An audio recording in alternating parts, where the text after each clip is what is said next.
Assalamualaikum warahmatullahi wabarakatuh. Bismillahirrahmanirrahim. Alhamdulillahi rabbil alamin. Wassalatu wassalamu ala sayyidil mursalin wa ala alihi wa sahbihi ajma'in.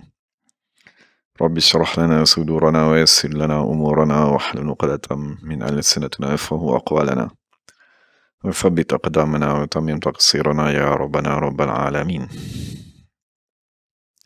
لا حول ولا قوة إلا بالله العلي العظيم. لا حول ولا قوة إلا بالله. لا حول ولا قوة إلا بالله العلي العظيم. أما بعد. اللهم صل وسلم وبارك على سيدنا محمد وعلى آل سيدنا محمد. أستغفر الله الذي لا إله إلا هو الرحمن الرحيم. حي القيوم الذي لا يموت وأتوب إليه. اللهم اغفر لنا. Alhamdulillah, kita bersyukur kepada Allah Subhanahu wa taala kerana dapat sama-sama dalam pengajian hadis 40 yang dikarang oleh Imam Nawawi radhiyallahu anhu. Wa nafa'ana bi'ulumihi wa ja'alana minal mukhlisina bi qiraatih. Jadi kita sampai pada hadis yang ke-25 dan kita akan sama-sama membaca syarah yang bernama Al-Jawahir Al-Lu'lu'iyah yang dikarang oleh Syekh Muhammad ibn Abdullah Jurdani Dimyati radhiyallahu anhu. Jadi hadis ke-25 an Sayyidina Abi Dzarrin radhiyallahu anhu anna nasan min ashabin Nabi sallallahu alaihi wasallam qalu lin Nabi. Mana sekumpulan daripada sahabat baginda sallallahu alaihi wasallam mereka berkata kepada Nabi Muhammad sallallahu alaihi wasallam, wahai Rasulullah sallallahu alaihi wasallam, dhahaba ahlu duthuri bil ujur. Sesungguhnya orang yang mempunyai harta yang banyak telah mengambil semua pahala-pahala. Yusalluna kama nusalli, mereka sembahyang seperti mereka kami sembahyang.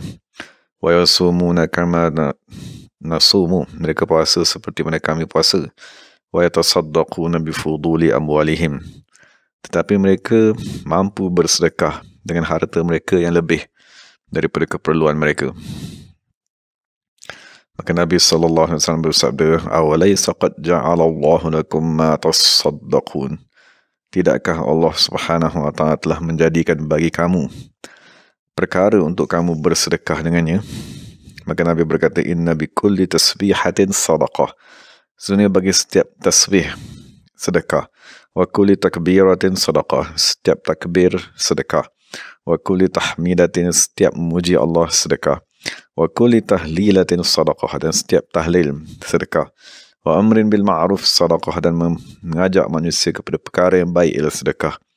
Wa nahyin an munkarin sadaqah, dan melarang daripada kemungkaran juga sedekah. Wa fi bud'i ahadikum sadaqah, dan pada bersama-sama dengan isteri kamu juga ada pahala sedekah. Lalu sahabat bertanya, wahai Rasulullah sallallahu alaihi wasallam, ayati ahaduna syahwatahu wa yakunu lahu fiha ajr, adakah salah seorang daripada kita, maksudnya mendatangi syahwatnya, maksudnya bersama dengan isterinya, dan dia tadi diberikan pahala pada perkara tersebut? Qala, maka bersabda Nabi sallallahu alaihi wasallam, ara'aitum, tidakkah kamu melihat, law wada'aha, jikalau dia tadi meletakkan syahwatnya fi haram, pada perkara haram, akana alaihi fiha wizr, tidakkah pada perkara tersebut ada dosa? Fakadzalika idza wada'aha fil halal, begitulah juga sekiranya dia meletakkannya pada perkara yang halal, kana lahu ajrun, maka baginya pahala daripada Allah. Rawahu Muslim. Hadis diriwayatkan oleh Imam Muslim. Jadi kita sama-sama membaca syarahnya daripada Sayyidina Abi Dzarrin radhiyallahu anhu. Jadi riwayat hidup ini telah kita bincangkan sebelum ni. Sesungguhnya satu kumpulan daripada sahabat Rasulullah sallallahu alaihi wasallam. Jadi dimaksudkan dengan sahabat yang bertanya dengan soalan tadi ialah fuqara'ul muhajirin, mereka yang fakir dari kalangan sahabat yang berhijrah daripada Mekah ke Madinah. Mereka berkata kepada Rasulullah sallallahu alaihi wasallam, wahai Rasulullah, sesungguhnya orang yang mempunyai harta telah mendapat pahala yang lebih daripada pahala yang dikurniakan kepada kami. Padahal mereka tadi semayang sama seperti kami, berpuasa sama seperti kami, tapi mereka tadi mampu untuk mensedekahkan hartanya, dan ibadat tersebut kami tidak mampu. Maka dalam syarah dinyatakan bahawa Pertanyaan sahabat tersebut bukanlah kerana mereka tadi hasad dengki, tetapi ia dipanggil sebagai ghibtah. Maksudnya mereka tadi ingin berlumba-lumba membuat kebaikan. Wa tahazzunun, dan mereka tadi berasa sedih kerana mereka tidak mampu mereka tadi terlepas pahala seseorang yang mengurniakan harta mereka dengan bersedekah dan seumpamanya. Dan mereka juga berasa sedih kerana terlepas pahala memerdekakan hamba dan beberapa ibadat lain yang tidak mereka mampu, seperti menunaikan haji, selalu umrah dan seumpamanya. Jadi mereka tadi berasa sedih kerana mereka amat bersungguh-sungguh untuk melaksanakan amalan-amalan yang baik, dan kerana mereka tadi amat kuat keinginan mereka untuk melakukan semua amalan baik yang diajarkan oleh Nabi Muhammad SAW. Jadi apabila ada amalan yang boleh dibuat oleh sahabat-sahabat yang mempunyai harta, maka mereka berasa amat sedih. Maka Nabi SAW mengajarkan kepada mereka bahawa sesungguhnya Allah Subhanahu Wa Taala telah menjadikan satu harta untuk kamu tadi bersedekah dengannya. Maksudnya, dalam syarah dikatakan, jangan kamu beriktikad bahawa sedekah tadi hanya khusus dengan harta. Sesungguhnya Allah Subhanahu Wa Taala telah menjadikan bagi kamu perkara yang sekiranya kamu laksanakannya, kamu akan dikurniakan dengan pahala sama seperti pahala orang yang bersedekah. Kemudian Nabi nyatakan apakah perkara yang kamu boleh lakukan walaupun kamu tidak mempunyai harta. Maka Nabi berkata, setiap kali kamu menyebut Subhanallah, kamu akan diberikan pahala seperti bersedekah, bertakbir, bertahmid, dan bertahlil dan seumpamanya. Jadi diriwayatkan daripada Ummi Hani binti Abi Talib radhiyallahu anha, dia berkata, dia berkata, wahai Rasulullah, ajarkan kepadaku satu perkataan yang sekiranya aku mengucapkannya dalam keadaan aku tengah duduk membuat kerja, untuk aku tadi membacanya semasa dia sedang membuat kerja rumah dan seumpamanya. Maka Rasulullah SAW mengajarkan kepadanya, katakanlah Allahu Akbar 100 kali. Ini lebih baik daripada kamu daripada 100 ekor unta betina yang sempurna dengan dipakaikan pakaiannya dan diterima di sisi Allah Subhanahu Wa Taala. Dan kamu katalah Subhanallah 100 kali, dia ini lebih baik daripada 100 ekor kuda yang kamu sedekahkan untuk berperang di jalan Allah. Dan katakanlah Alhamdulillah sebanyak 100 kali, maka ini lebih baik daripada 100 hamba daripada keturunan Nabi Ismail yang kamu kemerdekakan. Dan katakanlah La ilaha illallah sebanyak 100 kali. Sesungguhnya lafaz La ilaha illallah tidak boleh mengejar pahalanya apa yang sebelumnya dan apa yang selepasnya. Dan dalam hadis yang lain,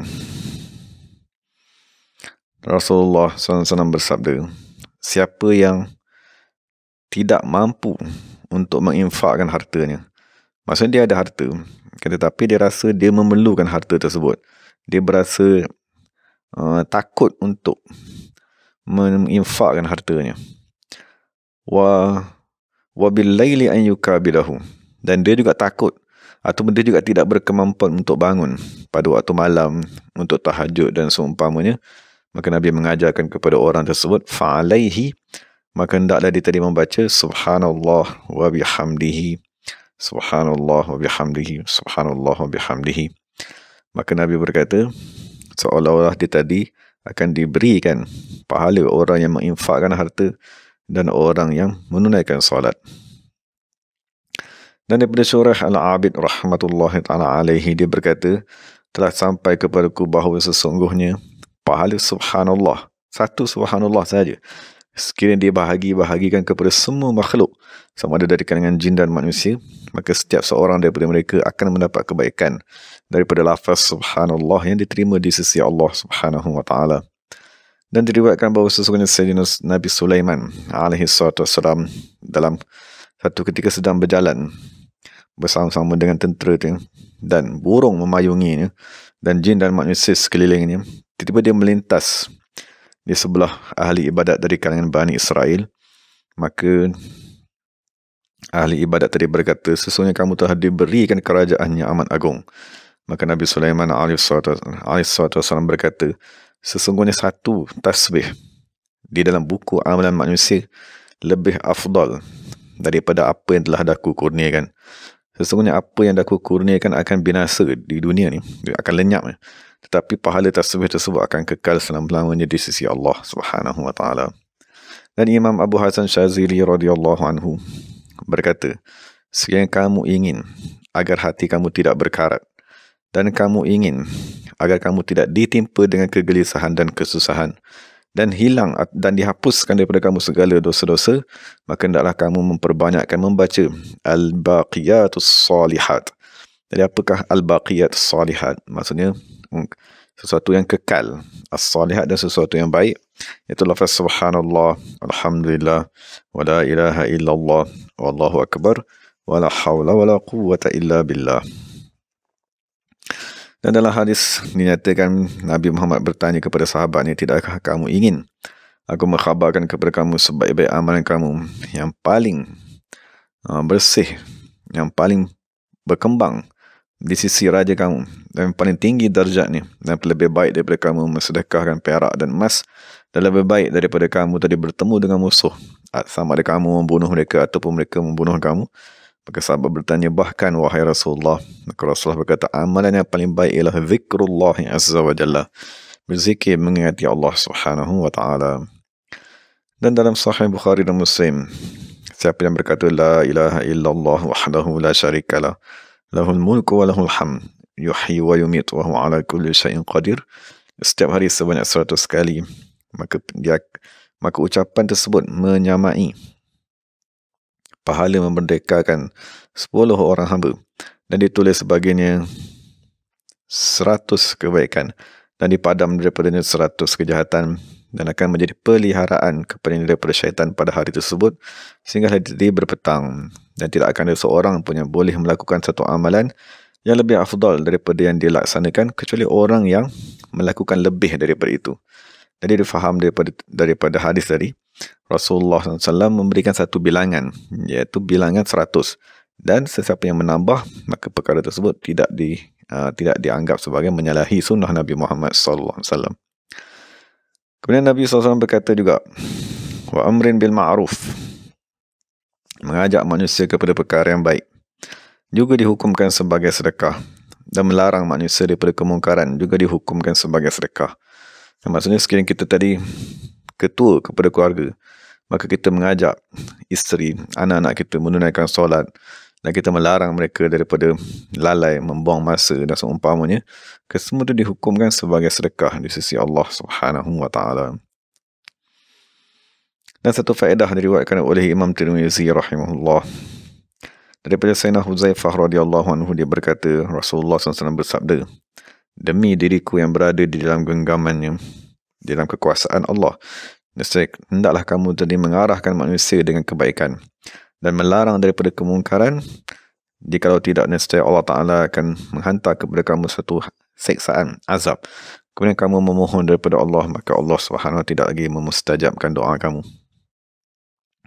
Dan Imam Ahmad radhiyallahu anhu meriwayatkan daripada Ibn Abbas radhiyallahu anhu daripada Nabi Muhammad SAW berkata, tidaklah dari kalangan kami siapa yang tidak merahmati orang yang lebih kecil dan tidak menghormati orang yang lebih tua, dan orang yang tidak mengajak manusia kepada kebaikan dan melarang daripada kemungkaran. Kemudian Nabi SAW menyambung antara perkara yang dihukumkan juga sebagai sedekah ialah apabila seseorang tadi mendatangi isterinya, maksudnya bersetubuh dengan isterinya. Jadi dalam syarah dia kata bahawa bersama-sama isteri tadi dihukumkan dengan sedekah sekiranya disertakan dengan niat yang amat baik, seperti niat mengelakkan dirinya daripada terjatuh ke dalam zina, menjaga isterinya daripada zina, ataupun perkara muqaddimah daripada zina tersebut, atau berniat agar dikurniakan dengan anak yang mengesahkan Allah, ataupun niat untuk meramaikan umat Islam, ataupun niat untuk untuk anak tadi menjadi penunggu kepadanya sekiranya anak tadi meninggal dunia, menunggu di pintu syurga di hadapan Allah Subhanahu wa taala, dan dia tadi mohon agar dikurniakan kesabaran sekiranya ada anak yang meninggal dunia. Jadi itu semua niat-niat yang baik apabila seorang tadi mendatangi isterinya. Dan sesungguhnya Sayyidina Umar radhiyallahu anhu tidak berkahwin dengan mana-mana perempuan, melainkan dia tadi berniat agar diramaikan anak, maksudnya diramaikan anak untuk meramaikan umat Nabi Muhammad SAW. Ataupun sekiranya anak tadi meninggal dunia, maka dia tidak akan diberikan pahala daripada musibah kematian anak tersebut. Kemudian Rasulullah SAW berkata, maksudnya sahabat bertanya, maksudnya adakah seseorang tadi mendatangi isterinya, kemudian dia tadi diberikan dengan pahala ganjaran di sisi Allah Subhanahu Wa Taala? Maka Rasulullah berkata, ya, sebagaimana seseorang tadi sekiranya meletakkan syahwatnya kepada perkara yang haram, maka dia tadi akan diseksa. Begitu juga sekiranya dia tadi diletakkan syahwatnya kepada tempat yang baik, maka dia akan diberi ganjaran. Jadi difahami daripada hadis ni, maksudnya Rasulullah SAW menggabungkan ibadat di lidah seperti bertahlil, bertasbih, bertakbir dan seumpamanya dengan seseorang mendatangi isterinya. Kedua-dua itu dihukumkan sebagai sedekah di sisi Allah Subhanahu Wa Taala.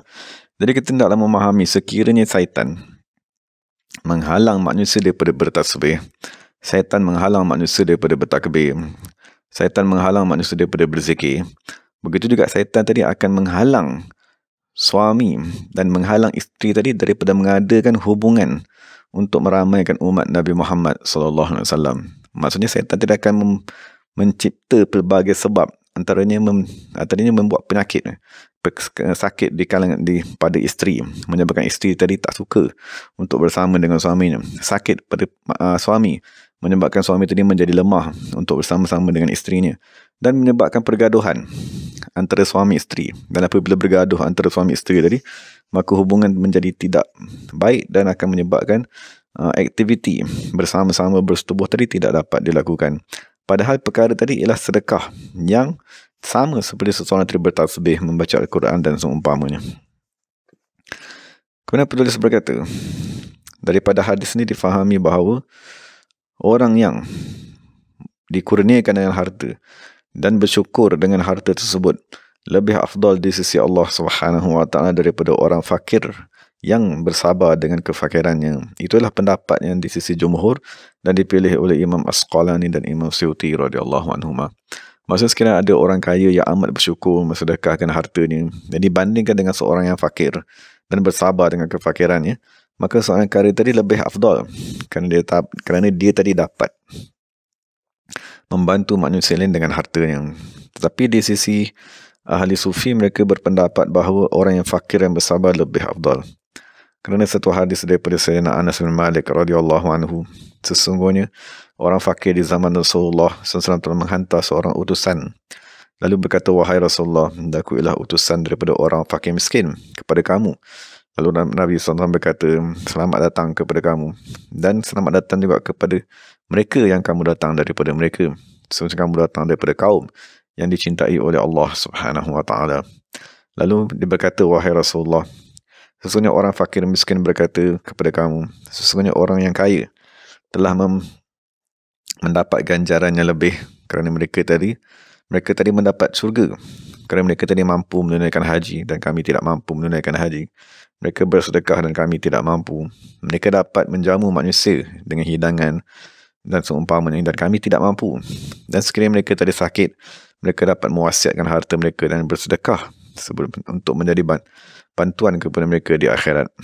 Maka Rasulullah SAW bersabda, sampaikanlah kepada orang fakir-fakir miskin tersebut daripadaku bahawa sesungguhnya siapa yang sabar dari kalangan mereka dan memohon ganjaran daripada Allah Subhanahu Wa Taala, sesungguhnya Allah akan mengurniakan kepada mereka 3 kurniaan yang tidak akan diberikan langsung kepada mana-mana orang kaya.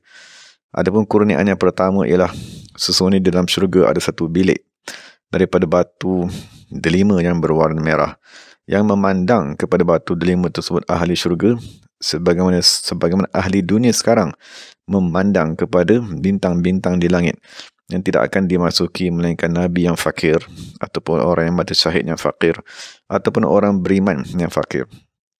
Dan yang kedua, sesungguhnya orang fakir miskin akan masuk ke dalam syurga sebelum orang kaya dengan tempoh masa setengah hari, iaitu dalam tempoh masa 500 tahun. Dan yang ketiga, orang fakir apabila berkata subhanallah, alhamdulillah, la ilaha illallah, wallahu akbar, mukhlisan dengan ikhlas, dan orang kaya berkata sedemikian, maka orang kaya tidak akan dapat mengejar orang fakir miskin pada kelebihan dan pada ganjaran pahala yang digandakan melalui lafaz tersebut. Dan sekalipun orang kaya tadi memberikan sedekah sebanyak 10,000 dirham bersama-sama dengan ucapannya tadi, dan begitulah ke semua amalan-amalan baik yang lain, maka utusan daripada fakir miskin tadi pulang kepada kaumnya dan berkata kepada mereka, lalu mereka berkata, radina, kami redha dan kami redha. Itulah beberapa riwayat yang didatangkan oleh penulis kitab Al-Jawahir Al-Lu'lu'iyah sebagai syarahan kepada hadis ke-25 yang sedang kita bincangkan. Dari kesimpulan ini difahami daripada hadis ini bahawa sesungguhnya Nabi SAW mengajarkan kepada kita apakah amalan yang dihukumkan sebagai sedekah. Jadi lafaz sedekah tadi dia berasal daripada lafaz sidqun, lafaz sadaqah. Jadi lafaz sadaqah tadi bermaksud amalan yang mengurniakan kepada kita as-sidqu. Maksudnya benar keazaman dalam kehidupan. Maksudnya sekiranya kita tanya kepada diri kita, apakah keazamanku dalam hidup? Maka kita ada banyak keazaman yang tidak benar. Seperti keazaman semata-mata dunia, keazaman semata-mata pangkat, dan keazaman semata-mata kemegahan, kemasyhuran dan seumpamanya. Jadi keazaman itu sendiri tidak benar. Jadi persoalan ni, bagaimanakah kita nak dikurniakan dengan as-sidqu, kebenaran di dalam keazaman? Maka Nabi SAW mengajarkan kepada kita, siapa yang mampu bersedekah, maka memperbanyakkanlah sedekah. Kerana sesungguhnya Allah SWT dengan sedekah tersebut akan memberinya sidqu, kebenaran di dalam hatinya. Dengan sifat kebenaran tersebutlah dia tadi boleh bertaubat dan berjalan di atas sirat mustaqim. Dan begitu juga sekiranya orang tadi tidak mempunyai harta, maka hendaklah dia tadi membanyakkan berzikir. Jadi kita daripada kecil, daripada umur kita 7 tahun, kita dah dilatih semayang. Dan semayang tadi sebenarnya ialah berzikir. Jadi apabila kita dilatih berzikir daripada kecil, moga-moga kita akan dikurniakan dengan as-sidqu tadi, kebenaran di dalam keazaman. Maka barulah kita dapat mengubah kita punya fokus, kita punya kehendak dan kita punya tujuan di dalam hidup ialah semata-mata untuk sampai kepada Allah, untuk mengenal Allah Subhanahu Wa Taala, untuk mendekatkan diri kepada Allah Subhanahu Wa Taala. Jadi moga-moga apabila kita dapat membaca hadis ni, hendaklah kita tadi mengetahui bahawa sifat pertama bagi Nabi-Nabi dan Rasul ialah as-sidqu, benar. Jadi sekiranya kita ingin menjadikan Rasul, Nabi dan Rasul sebagai ikutan, maka adalah kita tadi berusaha agar dikurniakan dengan sifat as-sidqu. Dan di dalam hadis ni dia beritahu cara untuk kita dikurniakan dengan as-sidqu tadi ialah dengan kita tadi melakukan amalan yang dihukumkan sebagai sedekah, sama ada menginfakkan harta ataupun menggerakkan lidah kita memuji Allah Subhanahu Wa Taala.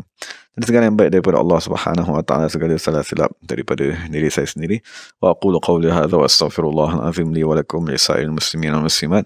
Alhamdulillahirabbil alamin. Bismillahirrahmanirrahim. Alhamdulillahirabbil alamin. Wassalatu wassalamu ala sayyidil mursalin wa ala alihi wa sahbihi ajma'in. اللهم احفظ شيخنا تيسر الصباح وارزقه صحة وعافية وارزقنا جميعا انواره برحمتك يا ارحم الراحمين. ربنا هب لنا من ازواجنا وذرياتنا قرة اعين واجعلنا للمتقين اماما. اللهم فرج عن امة سيدنا محمد صلى الله عليه وسلم. اللهم الطف بأمة سيدنا محمد صلى الله عليه وسلم. اللهم اكشف عن أمة سيدنا محمد صلى الله عليه وسلم برحمتك يا أرحم الراحمين وبجاه سيد المرسلين والأنبياء والمرسلين وبجاه الأولياء والعارفين. سبحان ربك رب العزة عما يصفون وسلام على المرسلين الحمد لله رب العالمين. تقبل الله منا منكم. Terima kasih kepada sahabat-sahabat semua. Moga Allah Ta'ala pelihara dan moga Allah Ta'ala menjauhkan bala dan moga Allah Ta'ala memberi bantuan, kesabaran, penggantian harta benda kepada semua semangsa-mangsa banjir. Moga-moga Allah Ta'ala melihara kita semua. Assalamualaikum warahmatullahi wabarakatuh.